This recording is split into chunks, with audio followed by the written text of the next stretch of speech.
ਜਿਹਨੂੰ शबद सुनन की जाच आ जाए फिर उन्होंने परमात्मा नूं वेखण की जाच आ जाती है।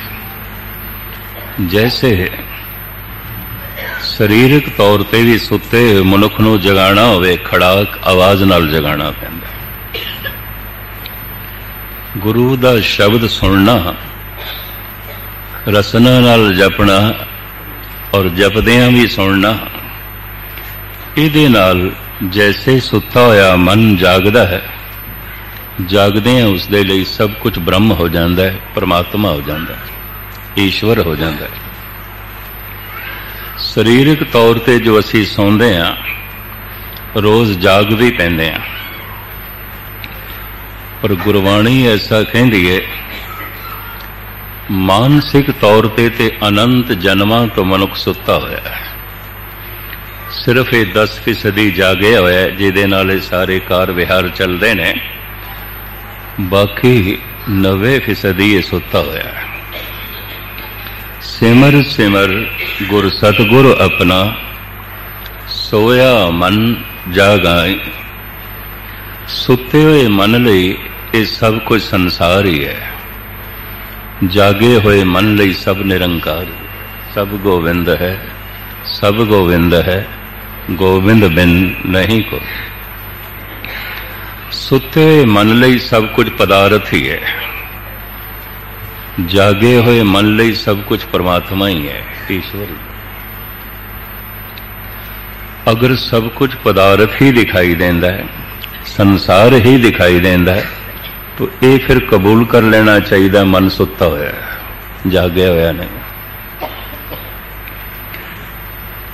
जागे होया सिर्फ 10%। महाराज कहते ने जागत सोया जन्म गवाया। ये थोड़ा मात्र जागया है, बाकी ते सुता होया है, जिंदगी अजाई गवा छड़ी। तो इस सुते मन नूं किस तरह जगाइए? जितना भाग इसदा जागया होया है, पूरी जागृति सुनन दे चलावे, सुने। अर्थबोध आमदन भावे नहीं, और अर्थबोध अगर आ भी गए तो ये कोई खेड नहीं बनती, ये भी मैं अर्ज करना, सुनन नाल ही खेड बनती। और सुनदे ही सारे दुख भी नाश होंदे ने, सुनदियां सारे पाप भी नाश होंदे ने। नानक भगतां सदा विगास, सुनिए दुख पाप का नाश। अगर तुसी आखो बड़ा कीर्तन सुनिया, बड़ी बाणी सुनी है, बड़ा वाहिगुरु वाहिगुरु जपे है, ते सुनन दा यतन करते रहे, तो मैं अर्ज करा नहीं सुनिया। अगर सुने तो फिर पाप नाश हो जाते। ये तुसी आखो सुने दुख पाप नाश नहीं होए, गुरबाणी ऐसा कहती है नहीं सुने। जितनी गहराई तो मनुख सुनता है, उसकी समझ उतनी उच्ची होती है, उतना ही जागता जाता है। मन का थोड़ा जिहा हिस्सा जागया होया होंदा है, खास करके कीर्तन के प्रति मनुख 10% भी नहीं जागया होंदा। पाठ जद करता है 10% भी नहीं जागया। धन गुरु नानक देव जी महाराज कहते ने, ओही कर्म अंदर लिखिया जाता है, संस्कार बनते ने जिहदे च मन पूरा होवे। जितना जागया होवे उतना पूरा होवे। पुण्य पापी आखण ना है, ये पुण्य है, ये पापी है, कहण मात्र गल नहीं है। कर कर करना लिख ले जा। जो तन कर रहे हैं मन भी कर रहे हैं, 2 दफा कर कर। जो तन कर रहे हैं उहदे च पूरा मन भी है, वो भी कर रहे हैं, वो लिखिया जाता है। तन कर रहे उहदे च पूरा मन नहीं है, नहीं लिखिया जाता, नहीं लिखिया जाता। भावें 18 घंटे पाठ किया है, उहदे च पूरा मन नहीं सी, एक पंक्ति भी नहीं लिखी जाएगी। और जितना जागया होया मन है, भावें एक पंक्ति च भी मन पूरा जागया से, वो भी हालत ऐसी बना देगी, किण का एक जिस जी बसावे, ताकि महिमा गनी ना आवे। जितना मन जागे, अगर उतनी पूर्ण जागृति नाले सुने, तो धन गुरु रामदास जी महाराज ऐसा फरमांदे ने, अंतर प्यास उठी प्रभ केरी, सुन गुरु बचन मन तीर लगैया। कि गुरु दा बचन की सुनिया ते तीर दी तरह लगे, इते चोट कर गए। अंतर प्यास उठी प्रभ केरी, सुन गुरु वचन मन तीर लगैया। मन की बिरथा मन ही जाने, अवर के जाने को पीर परैया। तीर लगे तो पीड़ ते होवेगी। भगत बड़ी मानसिक पीड़ा तो लंघदे ने, ये भी मैं अर्ज करा। उन्होंने अध्यात्मक पीड़ा भी कहते हैं। पीड़ा भी भयंकर है, लेकिन भगत ते संत चाहते भी ने पीड़ा बनी रहे, ये भी मैं अर्ज करते हैं। इको ही पीड़ा है जिसनों मनुख त्यागना नहीं चाहता, ये भी मैं अर्ज करते हैं। किसी वक्त खुलासा करांगे। पीड़ बड़ी भयंकर है, इतनी भयंकर ये पीड़ा है। भाई गुरदास जी कहते हैं इस तरह की पीड़ा होर कोई भी नहीं है। एक सवैया थानू सरवण करा दें। भाई साहब कहते ने, अगन जरत जल बूडत सरप ग्रसे। कोई मनुख जीवदा जागदा ज्वालामुखी अग दे च गिर जाए ते जिंदा जलन लग पे। जलदियां जितनी पीड़ा आउंदी है, भाई साहब कहते ने इकट्ठी करिए। अगन जरत जल बूडत, बहुत गहरे पानी दी डुबकियां खा रहा होवे, डुब रहा होवे, बचण का कोई वसीला ना हो। उस समय शरीरक ते मानसिक जो पीड़ा आउंदी है, भाई जी कहते हैं वो भी इकट्ठी करिए। अगन जरत जल बूडत सरप ग्रसे। कोबरा नाग फनियर सप डंग मार जाए, जहर चढ़नी शुरू हो जाए। उस समय जो शरीरक ते मानसिक पीड़ा होंदी है, भाई जी कहते ने भी इकट्ठी करिए। अगन जरत जल बूडत सरप ग्रसे। शस्त्र अनेक रोम रोम करगात है। अनेकां तरह के शस्त्रां दे नाल रोम रोम जख्मी होवे ते खून वग रहा होवे। जितने रोम ने, रोम रोम जख्मी होवे। ईरानी सूफी संत साधी कहते ने, हमा तन दागदार शुदम पुंबा कुजा कुजा ने हम। वैद नूं कह रहे ने जरा, पुराने जमाने जिहड़े जरा मरम पट्टी करते सन, जरा नूं शेख सादी कह रहे ने, हमा तन दागदार शुदम पुंबा कुजा कुजा ने हम। तू फाहा, तू पट्टी केड़ी केड़ी थां बन्नेगा, रोम रोम जख्मी है, रोम रोम दे चखून वग रहे, केड़ी केड़ी थां फाया लाएगा। भाई साहब कहते ने, अगन जरत जल बूडत सरप ग्रसे। शस्त्र अनेक रोम रोम करघात है। अनेकां तरह के शस्त्रां दे नाल रोम रोम जख्मी होवे। उस समय जो शरीरक ते मानसिक पीड़ा होंदी है, भाई जी कहते ने वो भी इकट्ठी करिए। दूसरी पंक्ति, बिरथा अनेक अपदा अधीन दीनगत। ग्रीखम और सीत बरख माए ने सपरात है। लोड़ा अनेकां वनते पूरी एक भी ना होए। भूख लगी है, भोजन चाहिए नहीं है। सीत लहरे बचन तो उपराला नहीं है। भयंकर लू गर्मी चल रही है, बचन का कोई उपराला नहीं। और जोर दी बारिश पै रही है तो बारिश दे विच ही जीवना पै रहा है। भाई साहब ऐसा कह रहे। बिरथा अनेक अपदा अधीन दीनगत, ग्रीखम और सीत बरखमाए निस्परात है।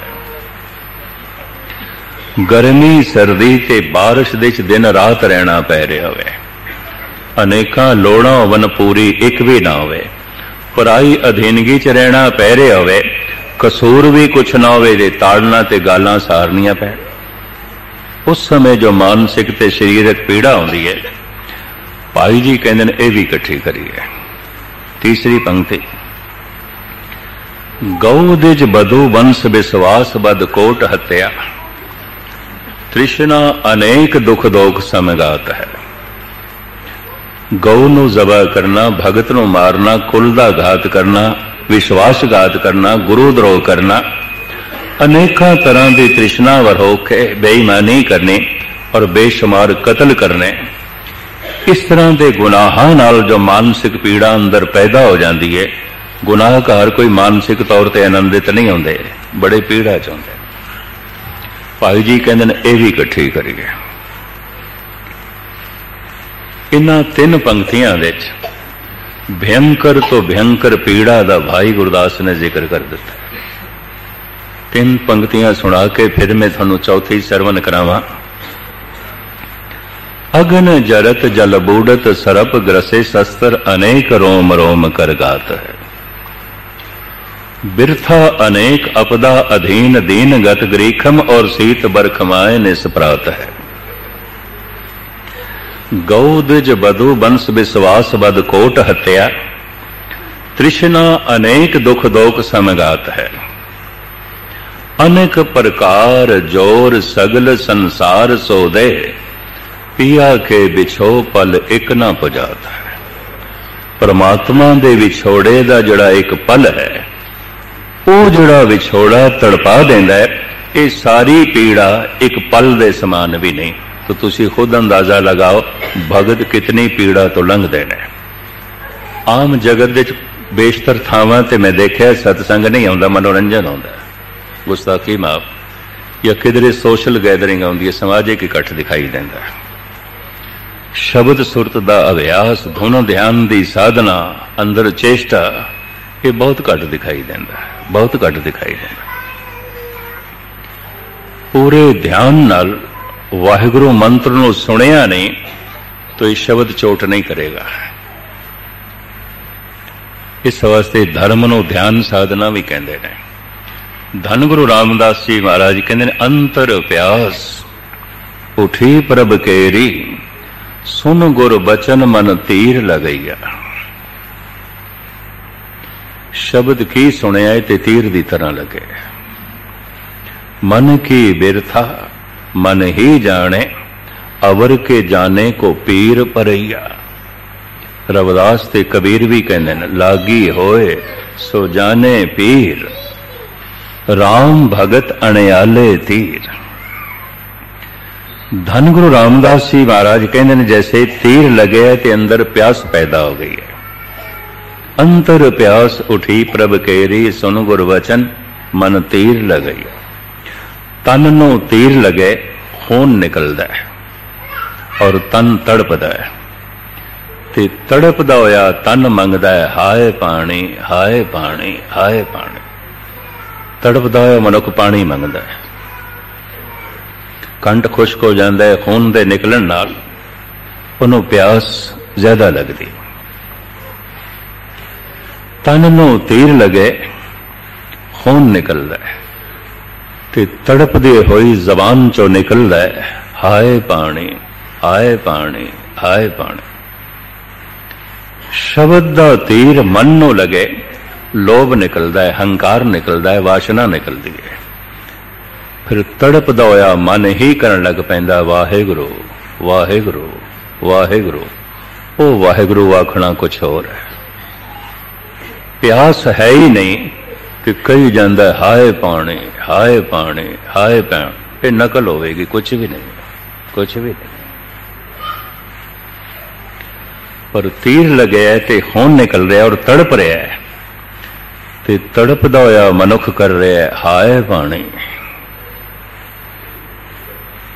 ओदा रोम रोम पानी मंग रहा है। शब्द दा तीर मन नू लग्या, तड़पदे हुए मन चो फिर निकलदा है वाहेगुरु वाहेगुरु वाहेगुरु। धन गुरु रामदास जी महाराज कहते ने शब्द की सुनिया कि ते तीर की तरह लगे। तीर दे लगदे हाँ मन दे चों वासना निकलती है। वासना मन का लहू है, हंकार निकलता है, लोभ निकलता है। आखिर मन दे की चलता है, जैसे शरीर दे श्वास चलते हैं, मन दे विचार चलते हैं, तो विचारां दे की चलता है, हंकार चलता है, लोभ चलता है, काम चलता है। और की चलता है विचारां च यही कुछ होता है। मैं मोह ते क्रोध का जिक्र नहीं किया, अस्थाई रूप दे च विचारां च चलते होन ऐसा विद्वान नहीं मनते। मोह ते क्रोध जैसे श्वास हर वक्त शरीर दे चलते ने, खून हर वक्त गर्दिश करता है, मन दे विचार हर वक्त गर्दिश करते ने, विचारां दे हर वक्त गर्दिश करता है हंकार, लोभ ते काम। जिहड़ा हंकार की पूर्ति कर देंदा है उसते मोह आ जाता है, जिहड़ा बाधा खड़ी कर देंदा उसते क्रोध आ जाता है। क्रोध हर वक्त नहीं आता।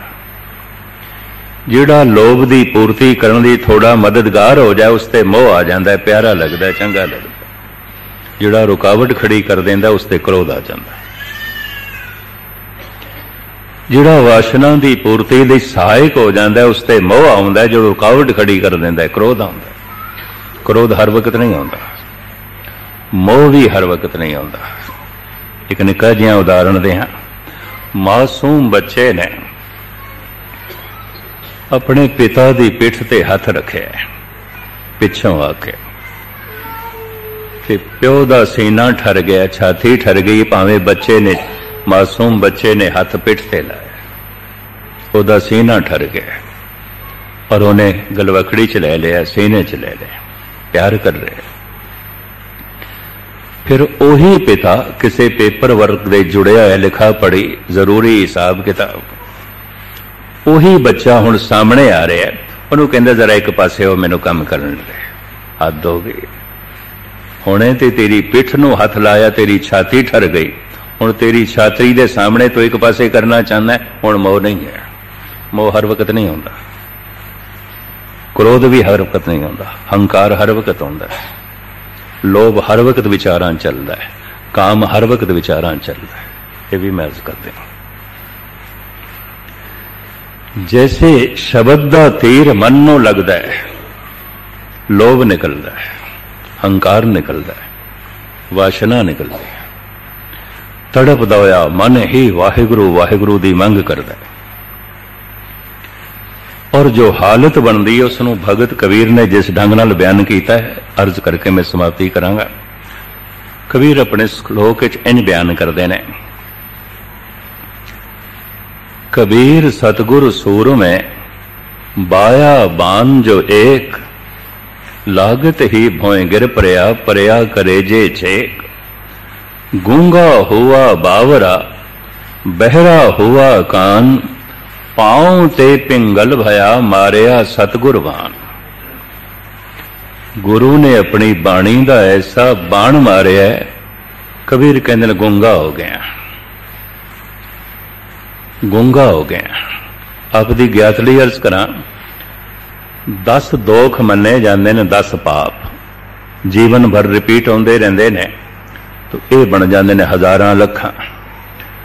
10 दोख जिहड़े ने, 10 पुरब सदा दसाहरा, गुरु नानक देव जी महाराज कहते हैं भी आम सनातन मत मनदा है भी 10 पुरबां दे ते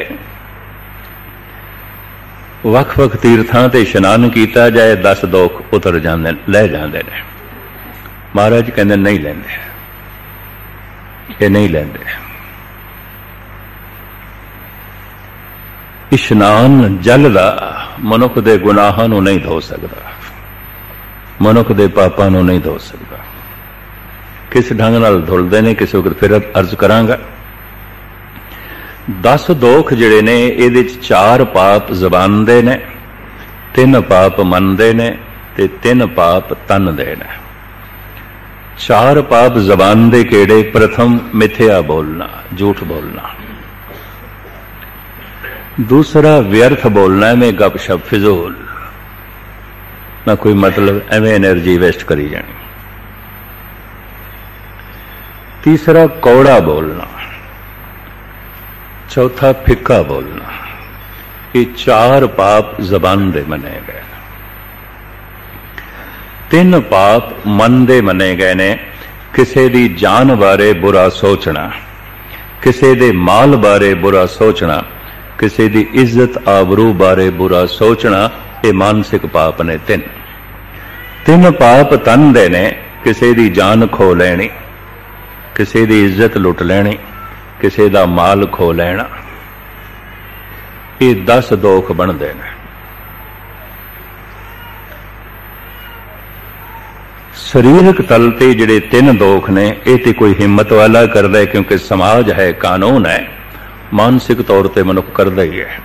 हुण मैं इत्थे स्टेज ते बैठा महाराज दी हजूर च, मन करके मैं किसी का बुरा सोचा, थानू की पता, और तुसी की सोच रहे हो मैनू की पता। मन तक समाज की पहुंच नहीं आती, मन तक कानून की पहुंच भी नहीं। मनुख बिल्कुल खुला है मन दे तल। इस वास्ते मन विच अक्सर पाप चलते हैं। बुरा सोचता है मन, और बुरी सोचनी बार बार रिपीट होती रही, एक दिन बुरी सोचनी बुरी करनी बन जाती है। बुरा सोचा होया बुरा किरदार बन जाता है, बुरी नीयत बुरी कृत बन जाती है। इस वास्ते गुरबाणी रोकती है, बीज नूं ही खत्म कर। मन अपने ते बुरा मिटाना, पेखे सगल श्रेष्ठ साजना। बुरा मनुख किसदा सोचता है? जिन्हों बेगाना ते उपरा समझ लेंदा है, अपने का बुरा नहीं सोचता। तो मैरिज करें, 4 पाप जबान दे ने। कबीर कहंदे ने मैं गूंगा हो गया, हुण मैं मिथ्या नहीं बोलता, हुण मैं फिक्का भी नहीं बोलता, हुण मैं कौड़ा भी नहीं बोलता, हुण मैं व्यर्थ भी नहीं बोलता, गूंगा हो गया, नहीं बोलता। दूसरा शब्द का जो तीर लगे, जो पीड़ हुई है, ये भी मैं बयान नहीं कर सकता, गूंगा हो गया। और इस तीर दे लगदियां जो रस आया है, मैं ये भी बयान नहीं कर सकता, गूंगा हो गया। कहो कबीर गूंगे गुड़ खाया, पूछे तो क्या कहिए। बिसम बिसम बिस्मे ही भैये लाल गुलाल रंगारे। कहो नानक संतन रस आई है, ज्यों चाख गूंगा मुस्कारे। मुस्कुराहट से दसदी है गूंगे नूं कोई स्वाद आया है, पर बेचारा बयान नहीं कर सकता। इतना महारस ते इन्नी निक्की जी जबान उस रस नूं नहीं बयान कर सकती, उस पीड़ा नूं भी नहीं बयान कर सकती, उस सच्चाई नूं भी नहीं बयान कर सकती। धन गुरु नानक देव जी महाराज कहते ने, जे हूं जाना, जे मैं उस रस नूं जान भी लिया, उस प्रभु नूं जान भी लिया, आखा ना ही मैं कहना नहीं। महाराज जान लिया तो कह दो, कईयां नूं पता चल जाएगा। पता सतगुरु की कहते ने, कहना कथन ना जाए। मेरी कथनी च नहीं आउंदा, मेरी कथनी छोटी पै जाती है। वो इतना महान, ऐसा नहीं कि मैं कथन नहीं कहते। क्या हो कथी कथे कथ देखा, मैं अकथ ना कथना जाए। जितना कथन करदा कथनी छोटी पै जाती है। वो बहुत वड्डा है, बहुत वड्डा। कबीर कहते हैं गूंगा हो गया, उस तीर ते लग गया। गूंगा हुआ बावरा। बावरे दे अर्थ आम पंजाब दे पागल करते हैं, पर गुरबाणी ग्रामर के मुताबिक इसके अर्थ ने भोला। ते भोले दे अर्थ भी पंजाब दे बेवकूफ ही करते हैं। एवं बेवकूफ नूं कह देंगे तो भोला नहीं। भोला शब्द 2 अवस्थावां तो बनता है, भरोसे तो ते प्यार तो। जिस नाल प्यार है उस ते भरोसा भी है, जिस ते भरोसा है उस नाल प्यार भी है। भरोसा ते प्रेम जिथे दोवें इकट्ठे हो जान, वो जो अवस्था बनती है उन्होंने भावना कहते हैं। भावना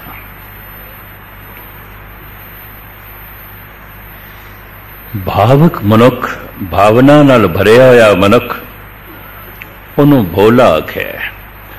भोला मनुख हर एक ते भरोसा करता है। यह भी मैरिज करा और भरोसा करना एक दैवी गुणा विच बहुत वड्डा गुण है। चलाक मनुख हर एक ते शक करता है। हो सकता है अपने मां बाप ते भी शक करे, हो सकता है अपने भरा ते पत्नी ते भी शक करे। चलाक मनुख किसी ते भरोसा नहीं करता। भोला मनुख ठगा ते सकता है, ठग नहीं सकता।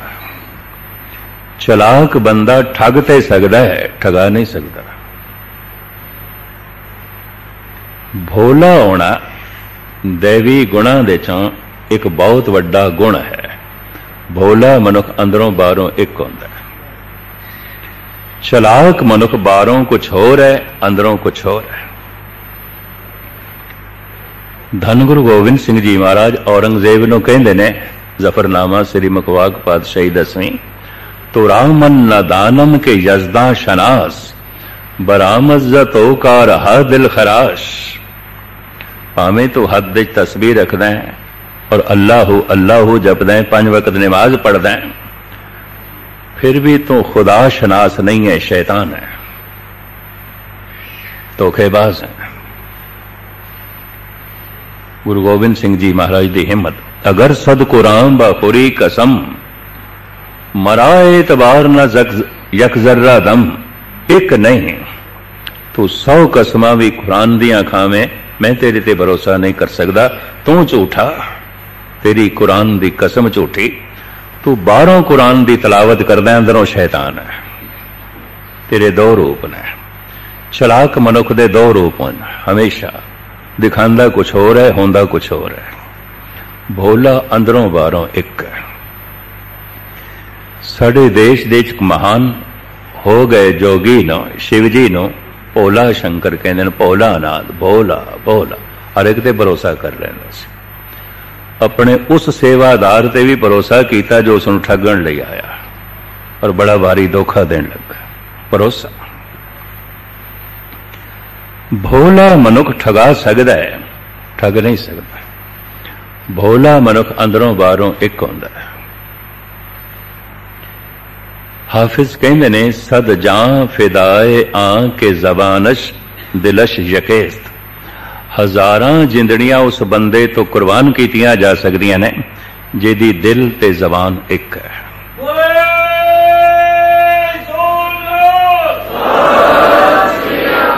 बाबा फरीद कहते ने, बाबा फरीद जी का फरमान, जिन मन होर मुख होर से कांडे कच्चे। ये कच्चे मनुख ने, कहते कुछ होर ने, सोचते कुछ होर ने। नीयत कुछ होर है, कृत कुछ होर दिखाते हैं। चलाक मनुख दे 2 रूप होंदे ने। भोला अंदरों बाहरों एक होंदा है। कबीर कहते हैं भोला हो गया। गूंगा हुआ बावरा, बहरा हुआ कान। हुण मैं कन्ना नाल मिथ्या सुनदा भी नहीं, ना किसी दी निंदा सुनदा, ना फोकी उस्ताद सुनदा, ना बिखे नाद सुनदा, ना गंदे गीत सुनदा। मैं भी नहीं सुनता, कन्ना तो बहरा हो गया। गूंगा हुआ बावरा, बहरा हुआ कान। पांव ते पिंगल भया, मारिया सतगुरबान। गुरु ने अपनी बाणी दा बाण की मारिया, पैरां तो पिंगला हो गया, चलन जोगा ही नहीं रहा। मन की गल पे करते हैं। स्वामी रामानंद का एक शब्द है बसंत राग दे, उन्होंने इसे दे जिक्र किया है, कत जाइए रे घर लागो रंग। मेरा चित न चलत मन पायो पंग। मन की भटकना मिट गई है, पंग पिंगला हो गया, मन के पैर टुट गए न। मन की भज दौड़ खत्म हो गई, मन टिक गया, पैर ही टुट गए थे भज दौड़ दे। वासना दौड़ांदी हो रही नहीं। मेरा चित न चलत मन पायो पंग। एक दिवस मन भई उमंग। गस चंदन चोआ बहुत सुगंध, पूजन चाली ब्रह्म ठाए, सो ब्रह्म बटायो गुर मन ही माए। स्वामी रामानंद बसंत राग का शब्द है। कबीर कहते ने पैरों तो पिंगला हो गया, भटकना मिट गई, पांव ते पिंगल पाया, मारिया सतगुरबान। ऐसा गुरु ने बाणी दा बाण मारिया, पैरों तो पिंगला हो गया, भटकना मिट गई। इनू उर्दू दे मायानाज शायर गालिब ने अपने अंदाज नाल बयान किया। कदी कदी इस तरह के कवि जब किसी गहरी सोच दे चाहते ने, कुछ सच्चाइयां उन्हां दे अंदरों जन्म लैंदियां ने। ध्यान देना। गालिब कहता है मेरे टूटे हुए पाए तलब का मुझ पे ऐसा है, ये जो मेरे पैर टुट गए, टुटे हुए पैरों का मेरे ते बड़ा एहसान है। मैं इन्हां दा बड़ा एहसान मनदा। हद हो गई, पैर टुट गए ते टुटे हुए पैरों का एहसान। पाए तलब होर चाहिदा, होर चाहिदा, वाशना, ये पैर टुट गए। गालिब इंज बयान पे करते, मेरे टूटे हुए पाए तलब का मुझ पे ऐसा है, तुम्हारे दर से अब उठकर कहीं जाया नहीं जाता। खुदा हुण मैं तेरे बूए जोगा रह गया कि भटकना तो मिट गई, किधरे जान जोगा रहा ही नहीं, पैर ही कोई नहीं। तलब वाशना इच्छावां दौड़ांदियां सन, वो पैर ते टुट गए। मेरे टूटे हुए पाए तलब का मुझ पे ऐसा है, तुम्हारे दर से अब उठकर कहीं जाया नहीं जाता। मोहब्बत असल में मखमूर वो राज़े हकीकत है, समझ में आ गया है फिर भी समझाया नहीं जाता। कहता गल ते मैं समझ ली, हुण मैं किस तरह समझावां, गूंगा हो गया, नहीं कह सकता। गूंगा हुआ बावरा बहरा हुआ कान, पांव ते पिंगल भया, मारिया सतगुरबान। जद भी कोई मनुख इस ढंग नाल सुनदा है, हालत यह बन जाती है जो कबीर ने श्लोक दे बयान की है। अवस्था वह बन जाती है जो धन गुरु रामदास जी महाराज कह रहे हैं, अंतर प्यास उठी प्रभ केरी, सुन गुर वचन मन तीर लगैया। मन की बिरथा मन ही जाने, अवर के जाने को पीर परैया।